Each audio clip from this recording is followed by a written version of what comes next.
morning, everyone. We are on the record in case number 609565 in the matter of the state of Ohio versus Keyshawn Newell.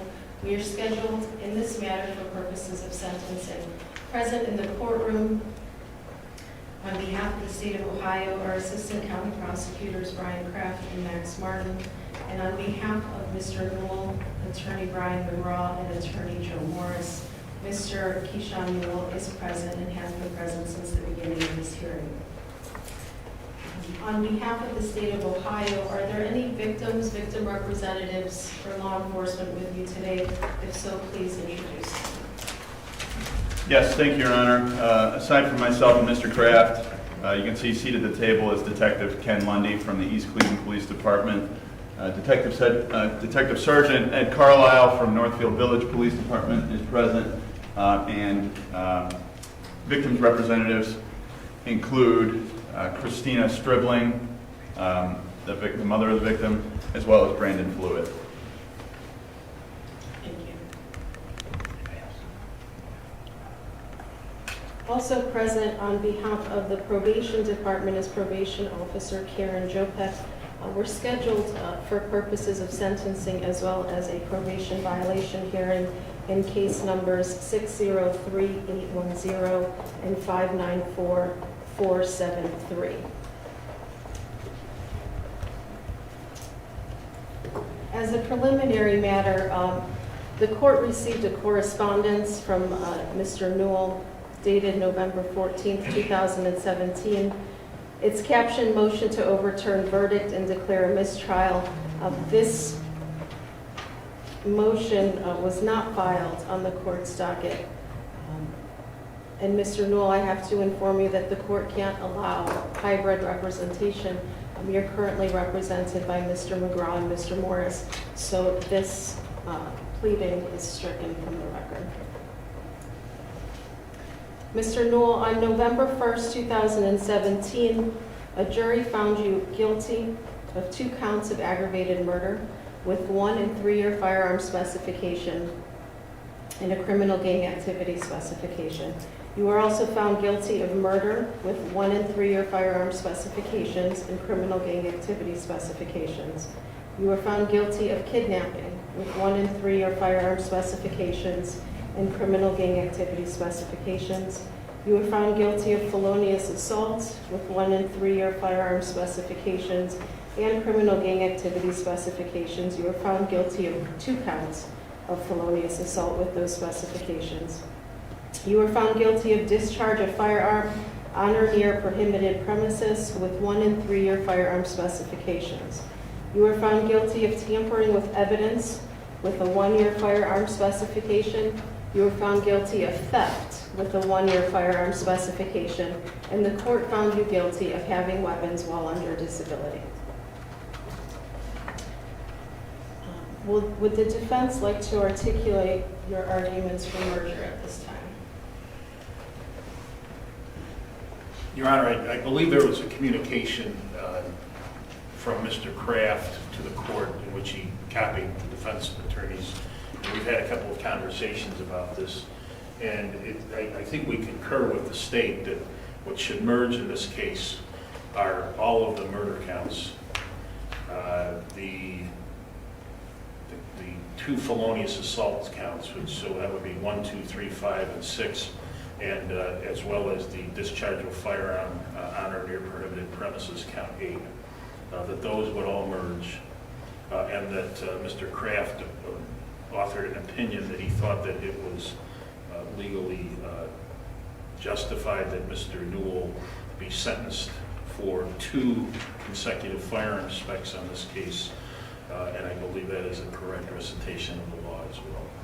Okay. Thank you, Mr. McGraw.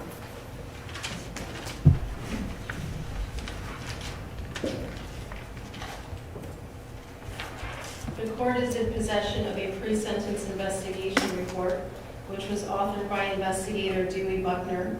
This PSI was completed on November 28, 2017. Have all the parties read and reviewed this document prior to the hearing? Yes, Your Honor. We have, Your Honor. Thank you. On behalf of the state of Ohio, what does the prosecution say with regard to sentencing?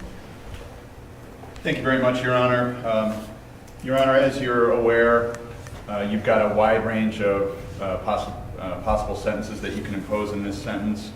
We believe that the minimum sentence that you can impose is 26 years to life in prison with a possibility of parole at 26 years. That is because we are electing, of course, for you to impose a sentence on count 1, aggravated murder, as well as for the reason that the gun spec on the kidnapping will have to run consecutive pursuant to 2929.14B1G. So we believe that the minimum sentence that you can impose will be the 26 to life. Of course, the maximum sentence that you can impose is life without parole. We believe that if you do not impose a sentence of life without parole, your possible maximum sentence would go all the way up to a term of life in prison with parole eligibility after 54 years. We think that's the maximum that you can impose if you do not impose life without parole. Your Honor, the position of the state of Ohio is that this case warrants a sentence of life without parole. I don't think that you will hear in this building a case that is a more cold-blooded murder than the one you did, than the trial that you presided over last month. If you find that there are sufficient mitigating circumstances that you should not impose a sentence of life without parole, we are asking that you make a sentence or impose a sentence of life in prison with parole eligibility not before 35 years. We think that any sentence above that range will be commensurate with the seriousness of the offense. Your Honor, there are several reasons we think that pursuant to Ohio Revised Code 2929.14C4 that you ought to impose consecutive sentences, those being that this conduct is the most serious form of this offense.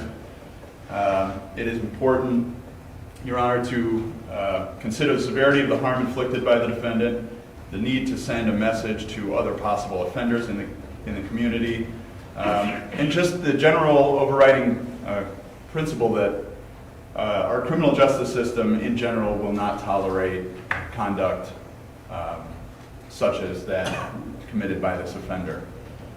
Your Honor, in considering these factors, in imposing a sentence today, that's a decision that we know that you don't take lightly.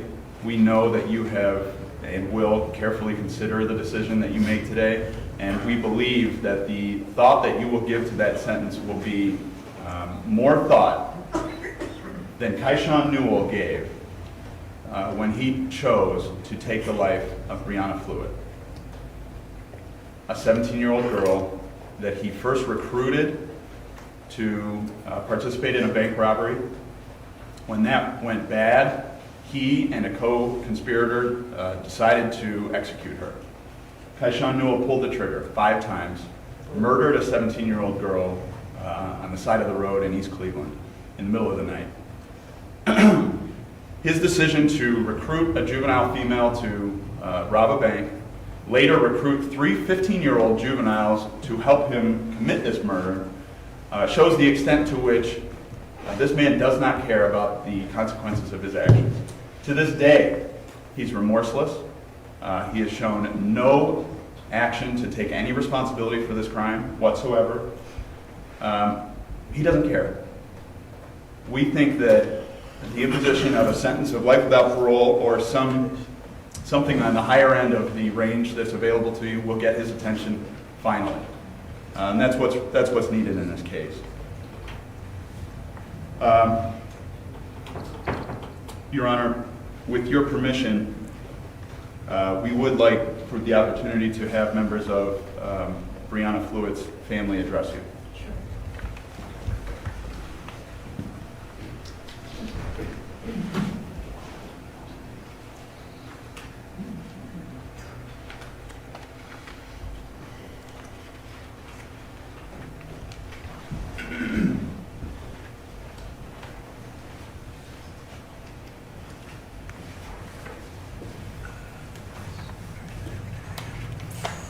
Mr. Shirley, if you can please just say your name for the record. Christina, excuse me, Christina Strickland. For the last year, y'all, I've tossed this back and forth in my head, trying to make sense. My daughter was not a perfect child by no means, but that doesn't give anybody the right to choose their life over hers. I've had so many opportunities, seeing as that I am a member of the Sheriff's Department, where I've had my anger pretty much try to take over my sensibilities and my duties that I've committed to doing in the last year since I've been working for the Sheriff's Department. Numerous occasions, I've seen a defendant, and I'm pretty sure he's seen me as well. And in my thoughts of just being a correction officer, observing him, he lives as though this is just a bump in the road for him. He acts nonchalant, doesn't care. And that's just from my personal observation as a correction officer. But first and foremost, I'm a parent. My children are my life. My children is why I do what I do every day. And for him to be so callous, that takes a piece of my life away from me. He doesn't have to explain to my other 3 children why their sister is not coming back. He doesn't have to deal with my anger and my frustration every day, looking at my children, pictures of Brianna,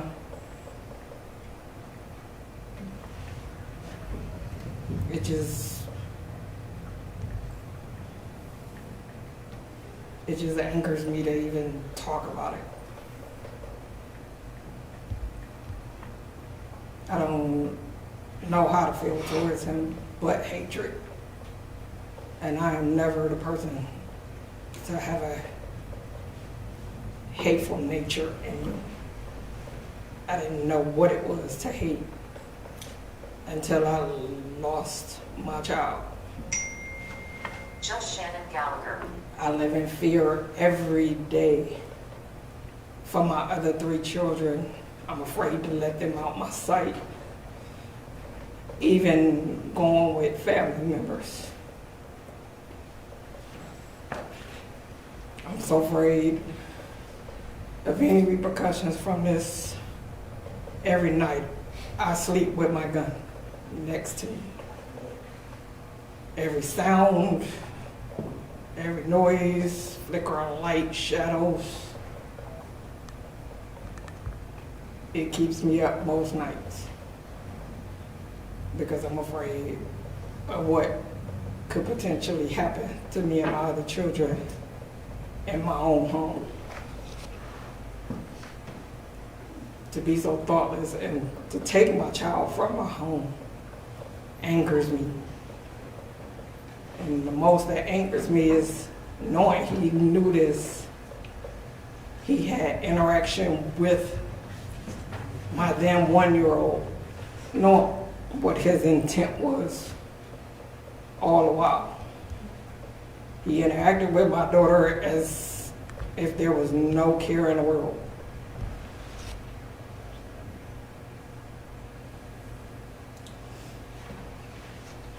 Truth be told, if I hadn't, I've had so many opportunities where I could have done things to him, or had done things to, or have had several.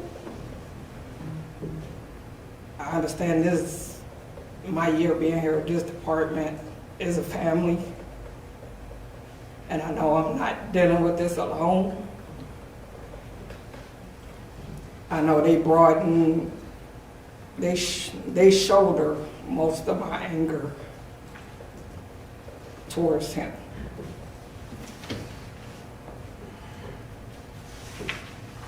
So many times, I'd rather be the person sitting on the other side of the table instead of having to be the one to shoulder the rest of my life without one of my children.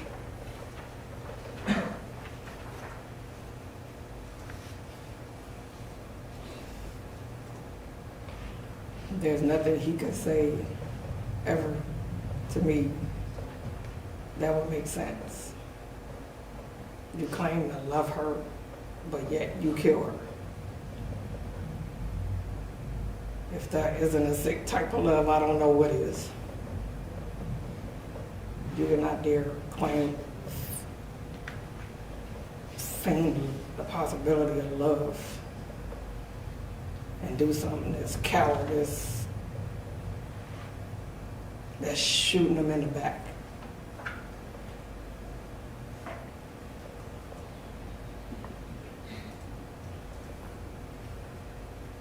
My life is forever changed. No amount of time you give him would be sufficient enough for me. If the death penalty was on the table, I would beg for it. But since I can't, the only thing I can ask you is for the max, even though he don't even deserve that.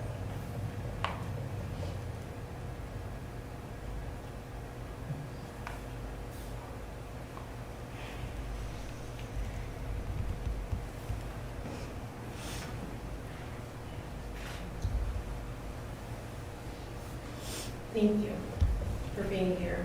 I can't imagine how hard it is for you to be here with your other children and for them to hear the pain that you're in, and I know that they see it every day.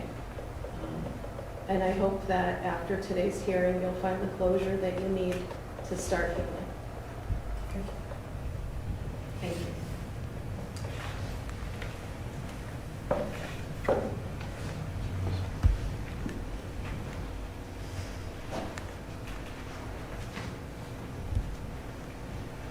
Good morning, sir. Morning, how you doing, Your Honor? Good. Will you please state your name for the record? Brandon Fluid, Rihanna's father. Go ahead, Mr. Flynn. I don't know what else to add to that. She pretty much touched on everything. There's really not much you could say to add to the fact that someone would do something that has been done without any remorse, without any kind of, it's just cut and dry, cold-blooded murder. And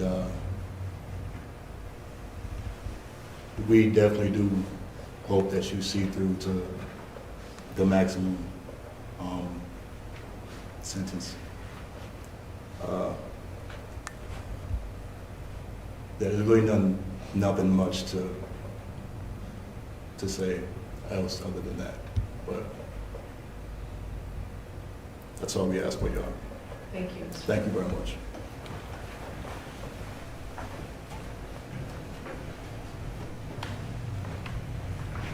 Thank you for that opportunity to address the court. Thank you, Mr. Miller. On behalf of Mr. Newell, Mr. Monroe. Thank you, Your Honor.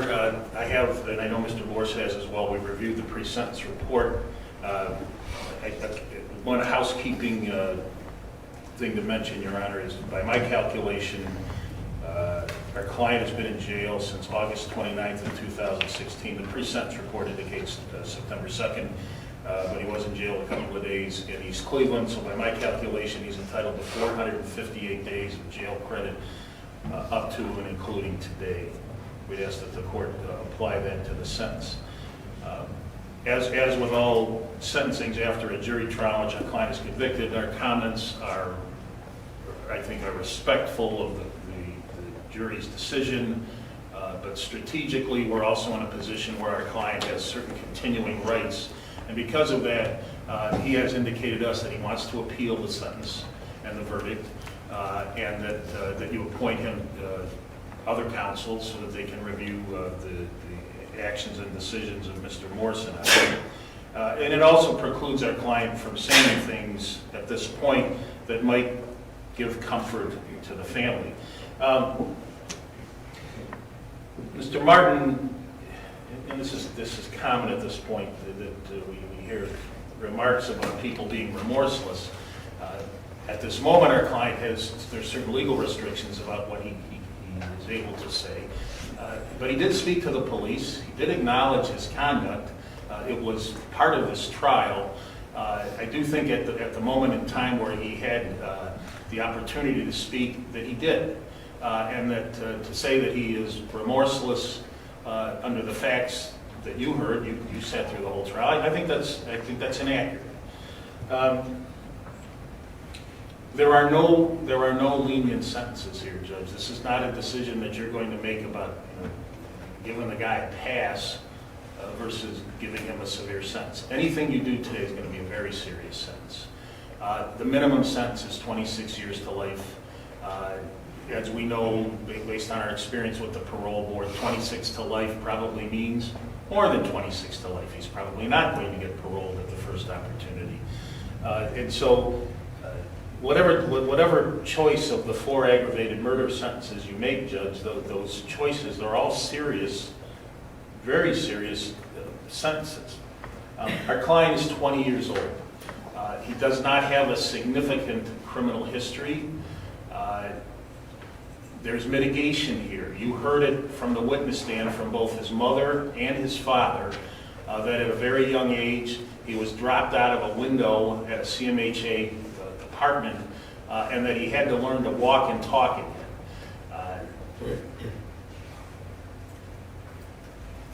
That doesn't excuse conduct entirely, but it is something to consider in mitigation. There is something to be considered about whether or not someone who didn't have that kind of thing happen to him would have chosen a different path. This doesn't excuse his conduct, but we think it's something that you should consider, especially when you're considering whether or not to basically give up on someone and give them life without parole.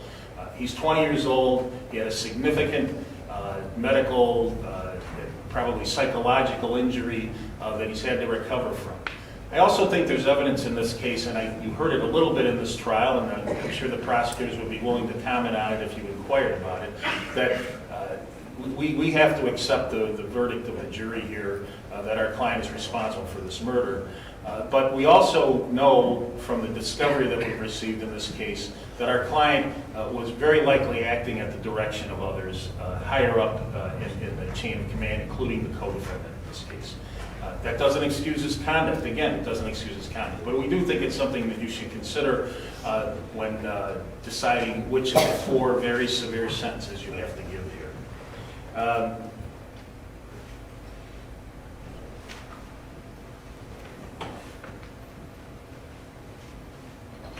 At this point, this is a question about whether or not someone's entitled to any hope going forward. Is he entitled to any hope going forward? Is he somebody who can be redeemed? We think that he can be redeemed, and we think he's entitled to hope. I neglected to mention at the beginning of this, Your Honor, that my client's father and his sister in the back of the courtroom behind our table, they are people who care and love about this young man. He is he's a living, breathing human being who has many qualities, some good, some bad, as we've heard about in this case. But we think that there's plenty here for the court to see that there are things about him, really with any human being, he is redeemable. He should have hope. If you sentence him to life without parole, he doesn't have those things, and it's effectively a decision by the court that there's nothing left to say here. There are things left to say here. I respect and honor the comments and the pain that Ms. Stribling talks about. Her feelings, her beliefs, her family's impact here is important, but there are other things to consider, including these certain mitigating factors, and whether or not you want to give somebody any hope at all. We're not talking, nothing that's going to happen here today is going to be a lenient result. We'd ask the court to consider a sentence other than life without parole. Even the two lower aggravated murder sentences are probably sentences that are going to have him in prison until his mid-50s or 60s, and that they are very, very severe sentences. So we would ask the court to impose a sentence that is fair and just and gives our client hope. Thank you. Thank you, Mr. McGraw. Mr. Newell, I am going to give you an opportunity if you would like to say anything.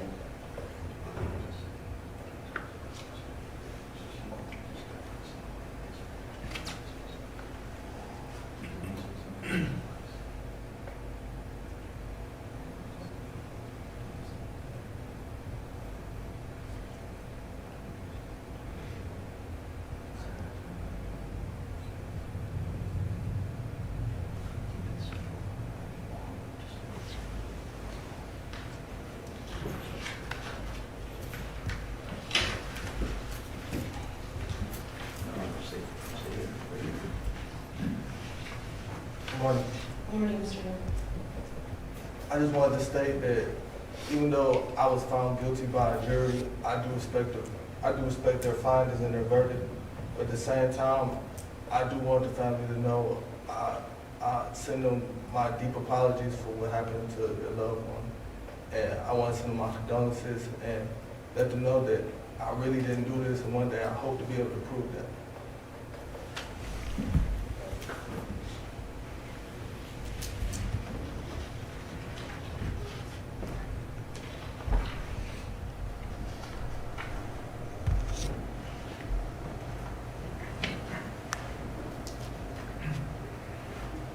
Mr. Newell, I want to make sure that you know what the possible penalties are in this case. And I'm going to go over the counts that I will be sentencing you on. On count 1, aggravated murder, the possible sentences are life with the possibility of parole after 20 years, life with the possibility of parole after 25 years, life with the possibility of parole after 30 years. Those are to be served consecutive to and after the 3-year firearm specification, and the possibility of life without parole. You're also being sentenced on the kidnapping count, in which you could receive 3 to 11 years on the underlying count and up to a $20,000 fine, with a mandatory 3-year firearm specification which must be served prior to and consecutive to the underlying count. Both the aggravated murder and the kidnapping have the gang specification, which gives the court discretion to sentence you to an additional 1 to 3 years. You're also being sentenced on the tampering with evidence with the 1-year firearm specification. The 1-year firearm specification may be run concurrent or consecutive to up to 36 months in prison and up to a $10,000 fine. You'll be sentenced on the theft, a 5th-degree felony, up to 12 months and up to a $2,500 fine, and the having weapons while under disability, up to 36 months and up to a $10,000 fine. Before imposing sentence, understand that the court has not, nor should it allow any emotional response to enter into its determination in any way. Every person is entitled to a decision devoid of any emotion with respect to this case. I have considered the record, the testimony at the trial, the jury's verdict, the oral statements made here today, and the pre-sentence investigation report. The pre-sentence investigation report indicates that you're 20 years old with an 11th grade education. You have a criminal history going back to 2013, and you are on community control sanctions to this court on 2 separate cases for receiving stolen property, drug trafficking, and possessing criminal tools on 1 case, and having weapons while under disability and carrying concealed weapons. Your substance abuse history dates back to when you were 11 years old, and you admittedly smoke marijuana as much as possible on a daily basis. Your childhood was traumatic, and it was rocky, but you report having strong family support. The court must and has formulated its decision based upon the overriding principles and purposes of felony sentencing, namely, to protect the public from future crime by you, Mr. Newell, and to punish you using the minimum sanctions that the court determines accomplishes those purposes.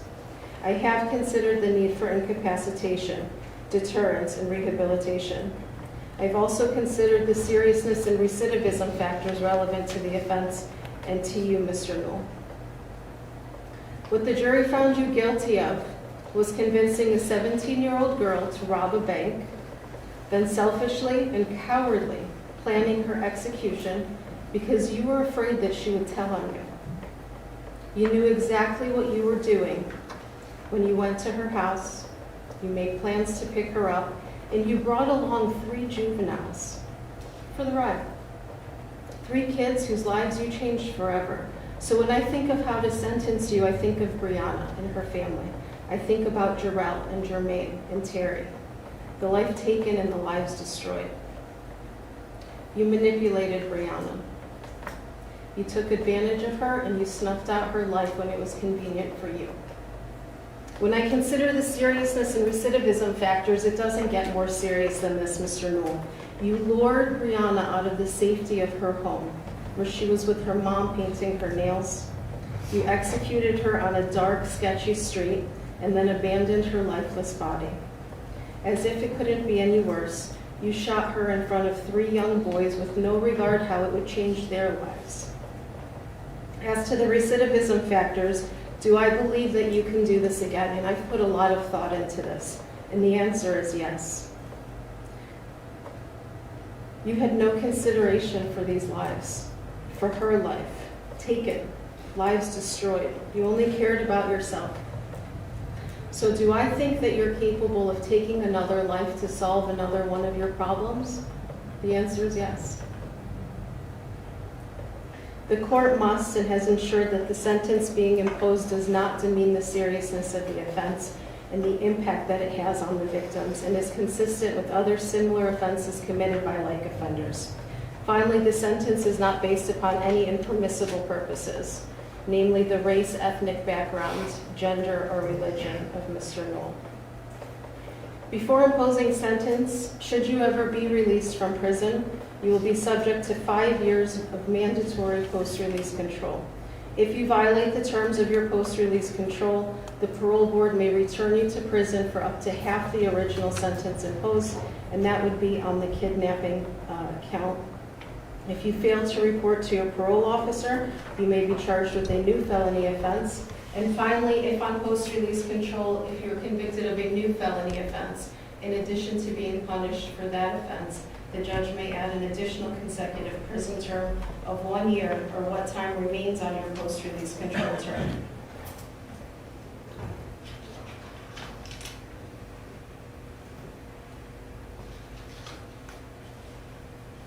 Mr. Newell, the 3-year firearm specification in count 1 aggravated murder and count 4 kidnapping do not merge for purposes of sentencing and must be served prior to and consecutive to the underlying offenses. You were convicted of count 1, the aggravated murder of Brianna Fluid. You are hereby sentenced to serve 3 years on the firearm specification, to be served prior to and consecutive to the 3-year firearm specification and the kidnapping. The total of 6 years on the firearm specifications will be served prior to and consecutive to a sentence of life with the possibility of parole after 30 years.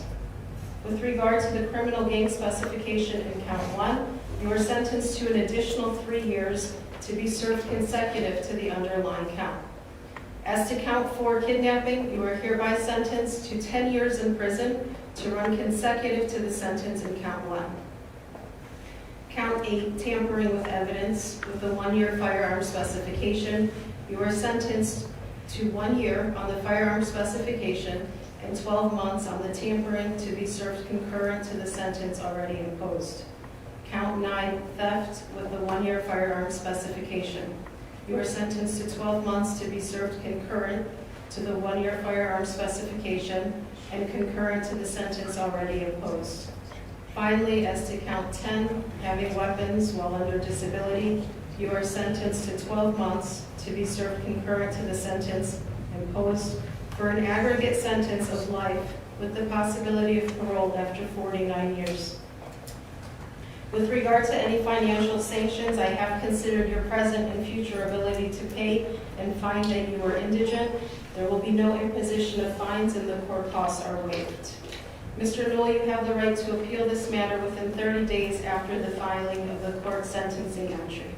If you're unable to pay for an appeal, you are entitled to have a notice of appeal filed without the payment of a filing fee. If you're unable to obtain counsel, counsel will be appointed at no cost to you. Mr. Newell, do you wish for the court to appoint an appellate attorney in this case? Yes. The court appoints Attorney Jay Schlackett to represent you on your appeal. You will receive credit for time served in the amount of 458 days. This court is adjourned. All right. Your Honor. Before we Okay. You may approach.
We're back on the record. With regard to